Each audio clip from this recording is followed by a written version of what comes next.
Habari mpenzi wa soka, kwa mara nyingine tena leo nimekuja katika viwanja vya Mauzidon, ambapo leo nimeweza kuja kushuhudia mazoezi ya fitness, ama naweza kusema maandalizi ya ligi kuu ya Zanzibar.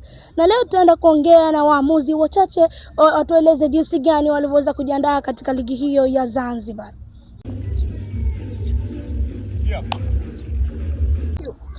Bana, nipo na mwamuzi hapa katika viwanja vya Mauzidon. Kama ambavyo nimeweza kusema hapo mwanzo, ataenda kujitambulisha majina yake pamoja na wazifa wake, na atueleze jinsi gani ameweza kujiandaa kuelekea katika ligi hiyo ya Zanzibar. Kwa majina naitwa Rashid Farahani Isa, umaarufu Webu. Tumekuja hapa kwa ajili ya swala la Copa Test. Leo ni mtihani kwa ajili ya mwili kuwa sawa, kwa ajili ya kujiandaa na ligi kuu.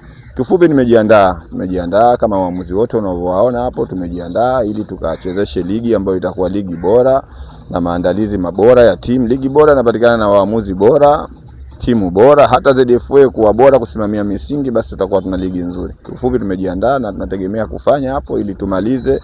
Kwa uwanjani ni leo, kwa darasani ni siku 3 ambazo ni kesho na kesho kutwa. Tunamaliza darasani kusoma baadhi ya sheria zilizorekebishwa ili kukamilisha zoezi hili. Asante sana. Usisite kufuatilia marefa jinsi gani tutaweza kujiandaa katika ligi hiyo. Tutaendelea kuwahoji marefa wengine. Asante.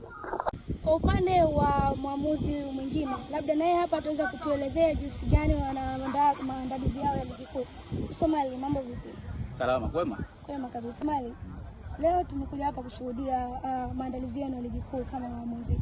Labda unazungumziaje maandalizi haya ya ligi kuu?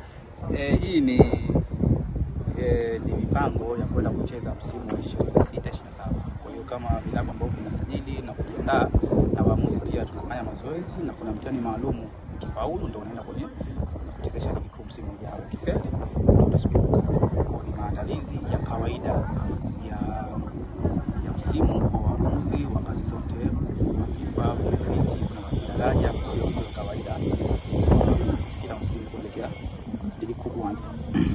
Kwa upande wa marefari wa kike kulikuwa kuna mashindano ya mbio, lakini kwa upande wa group lako, maana kuna magroup mawili kama sikosei, lakini group lako lilikuwa lipo chini mpaka kafikia hatua kabaki hatua hili. Labda ni nini ambacho kimepelekea mpaka kafikia hatua hili? Ni utimamu tu wa mtu binafsi. Kuna fitness level, kuna wengine wamejiandaa vizuri zaidi, kuna wengine maandalizi yao yalikuwa yako chini. Kwa hiyo ndio maana mafuta na maji yakajitenga kufikia level fulani. Kwa hiyo wale ambao wamekaa kundi jingine lile ilikuwa wamejiandaa zaidi, wale ambao nilikuwa nimekaa nao mimi walikuwa wako chini, na sio mimi kama kundi langu lilikuwa bovu. Kwa niaba ya waamuzi wenzio, labda unahisi ya mazoezi haya yatakuwa na faida au na yatakuwa maendelevu? Hii ni faida kubwa, kwa sababu faida ya kwanza, ukifaulu mitihani hii ndio unaenda moja kwa moja kuchezesha ligi kuu ya Zanzibar. Ukifeli hauchezeshi. Kwa hiyo faida ya kwanza kwa hii. Lakini faida ya pili kwamba ile nidhamu, kwamba vijana wenzako wanapasi hapa, wewe unafeli, inakuwa si jambo zuri. Kwa hiyo faida ipo ya kupasi kwenye hii mtihani au kwenye. Tembelea YouTube channel yetu VOP Online TV kwa habari moto, subscribe kisha bonyeza alama ya kengele ili kuwa wa kwanza kupata taarifa zetu.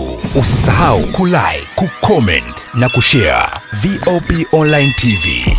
VOP